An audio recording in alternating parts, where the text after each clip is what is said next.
Welcome to part 3 of our pre-Shavuot mini-series. And this is the last class before Shavuot. And today, I'd like to explore some of the customs and the traditions of the festival of Shavuot. So I'd like to start with the preparation for Shavuot. The preparation of one's home, of the shul, of a place that we're going to be spending the festival. It's an interesting one because it's quite common to decorate one's home with flowers and plants, trees, stalks of grain, and likewise you'll go to many synagogues around the world and they'll have done the same. There'll be beautiful, beautiful bouquets of flowers and other plants placed around the shul. The reason for this is twofold. Number one, in the Northern Hemisphere, we're going through spring. And we are so far into spring by this point of the year that the first fruit and the first crops will be ready to pick or harvest.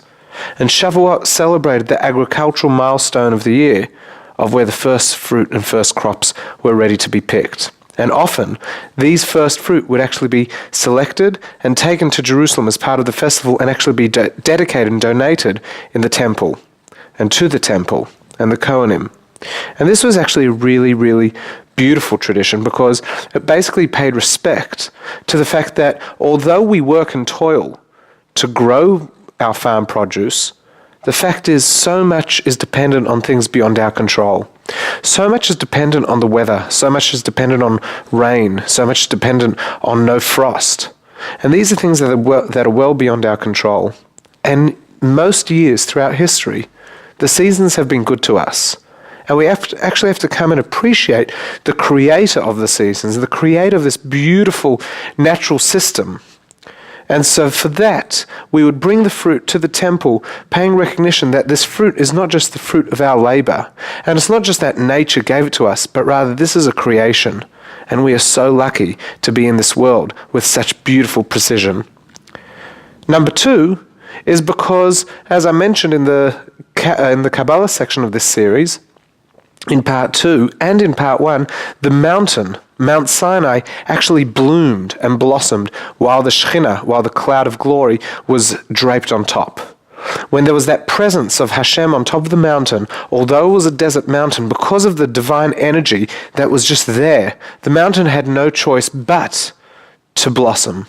It had to produce something beauty, because there's no such thing as death when there's so much life and vibrance being pumped through. It's a bit like a body with a soul. A body without a soul is lifeless. It achieves nothing. And it doesn't really have personality at all. In fact, if you've ever seen a dead person, you'll say there is no personality, this is not the person. When there's a soul inside, suddenly this lifeless blob of flesh, being the body, comes to life, expresses in so many different ways and dimensions. So that's why we decorate our homes and our synagogues with plants over Shavuot.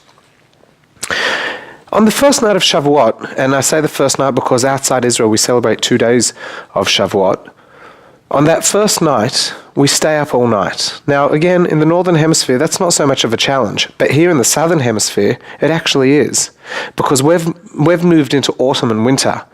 And in autumn and winter, the nights are much longer and the days are shorter. In the Northern Hemisphere, days are longer, nights are shorter. So, although it's easier in one part of the world, and more difficult in the other, it's a universal custom that we all do. And there are a number of different reasons. And they're not really different reasons as much as they are multi-layered. On the night before the Jewish people received the Torah, most went to sleep. And there are a number of reasons, and all agree that they went to sleep to prepare. Where the reasons differ is, what was this preparation? On a very simplistic level, you'd say the people went to sleep so they could be refreshed for the experience that they were going to go through the next day.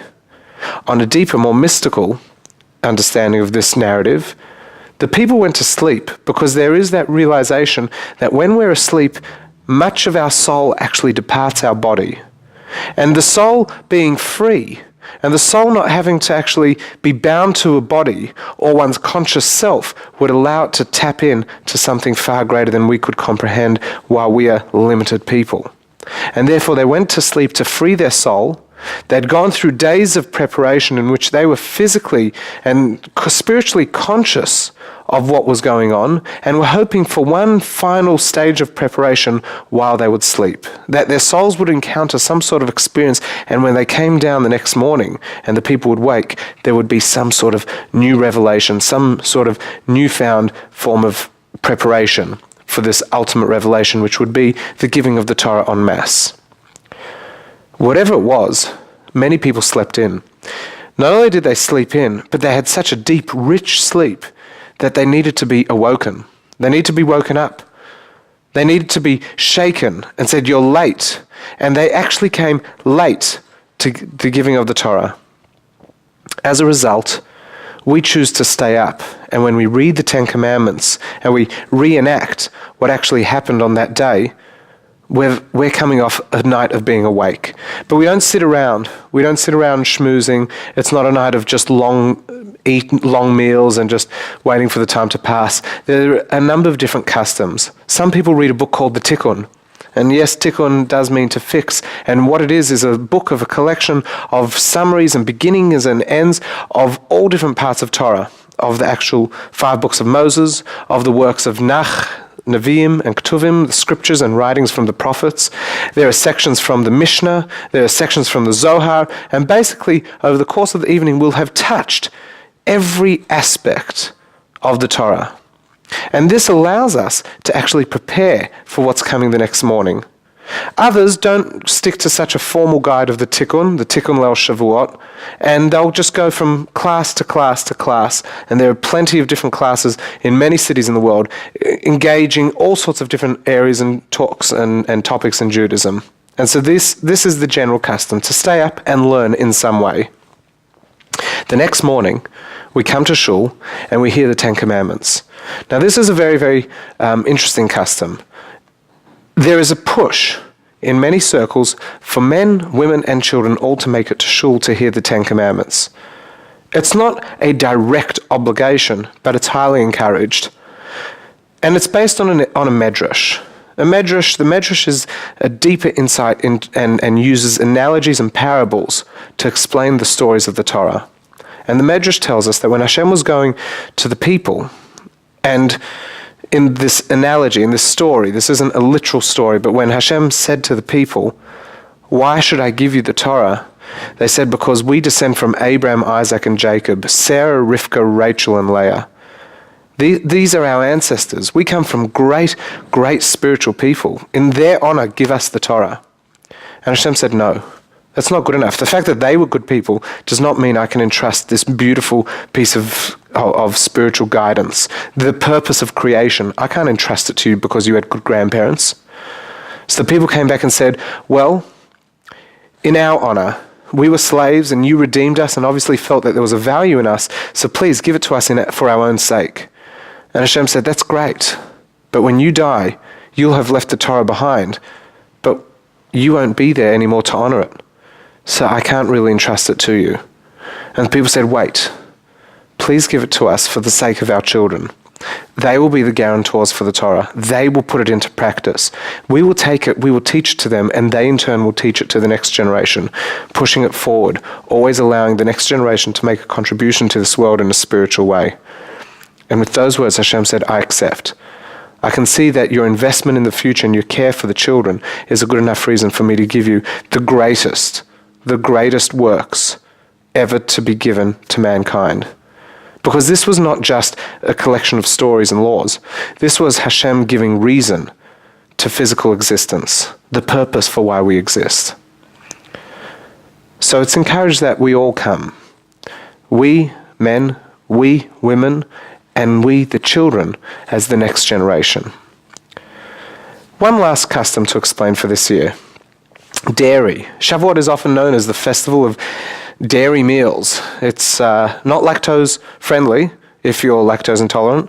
It's a very, very, very tough gig if you suffer from any form of lactose intolerance, but it's a custom. It's not a law. You don't have to eat dairy. In fact, many people have some dairy, but actually remain eating meat meals or whatever it is that they normally eat on a Shabbat or a festival. And that's because those are the meals that make us happy. But a reason to include dairy in one's meal, and of course if you are going to eat dairy, you first eat dairy, then you rinse your mouth out, and then you would eat meat, as opposed to eating meat and then finishing off with a piece of cheesecake, because we separate our cheese and dairy from our meat, and therefore there's an order to eating it. There are a number of reasons why. So here's one beautiful one. Actually, here are a few beautiful ones. The morning that the Jewish people received the Torah was Shabbat. And with the giving of the Torah, we received the laws of how to kill an animal in a ritual way which would allow it to be kosher. Because they were about to receive the law, they would be bound by the law. You can't be held liable if a law doesn't exist. But once the law is in place, one has to keep it. That makes sense. So too spiritually, the people had not been given a code of conduct in how to integrate their spirituality with the killing of animals, or even the consumption of animals. But once they were going to be given it, they had to keep to it. And because they had said in our 7 Ishmael, we will do whatever we're told, they were given the laws of shchita, the laws of killing, and the laws of processing a dead animal and salting and then consuming. And they couldn't do that because on Shabbat one isn't allowed to shecht, and therefore they had to go for this 12-hour period of the day of Shabbat and could only begin shechting that night, which means on the day that they received the Torah, if they couldn't eat meat and they were in a desert, they were only left with dairy. So that's one reason why we eat dairy on Shavuot. A deeper mystical reason from the form of gematria. Gematria is numerical value, numeracy within Jewish spirituality and Judaism. Gematria, there are many, many forms of gematria, but one is the literal gematria, which is where we take the numerical value of a word, aleph being 1, bet being 2, etc., and then yud being 10, kaf being 20, tzadik being 90, kuf being 100, resh being 200, shin 300, taf 400. So we have singles, tens, and hundreds, and then multiples of each to create thousands. If we take the Hebrew word chalav, which means milk, chet is 8, lamed is 30, and vet is 2, that numerically equals 40. 40 are the days that Moses was on top of Har Sinai. So there's a beautiful little piece of symmetry. So eat your dairy, think of these things. It's not just a nice custom. You can eat your cheesecake, your cheese blintzes, your cheeses, your wines, do whatever. But think about what is the deeper significance of why we eat dairy. And I want to finish with one last custom. The reading of the Book of Ruth. Ruth was a fascinating woman. She was a convert, and she was also the great-grandmother of King David. Now, King David is actually born on Shavuot, so you'd say right there, that's a beautiful connection to read the Book of Ruth. But there's something deeper. I said Ruth is a convert.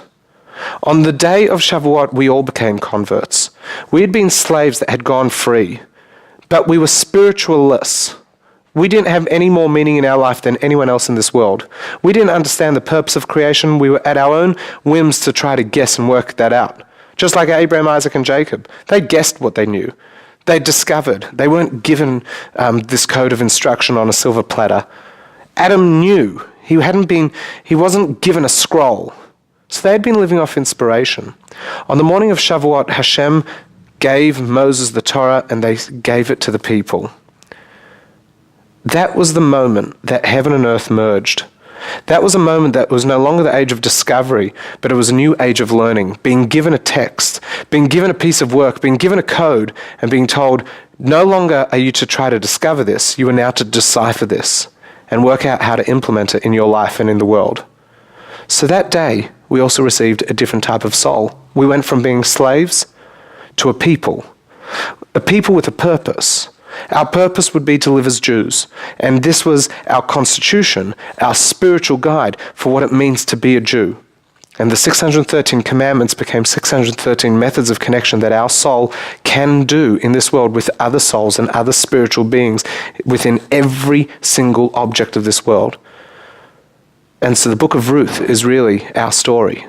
Shavuot is the day we all converted. It was the day that we all received a soul and became fixed on our mission in life. I wish you a Chag Sameach. Have a wonderful Shavuot. Enjoy it. Take it in. Feel the energy of the day. And let it be indeed a day that we begin change spiritually. That we begin a change in this world. And that the world become a more light place with the light of Torah. Chag Sameach.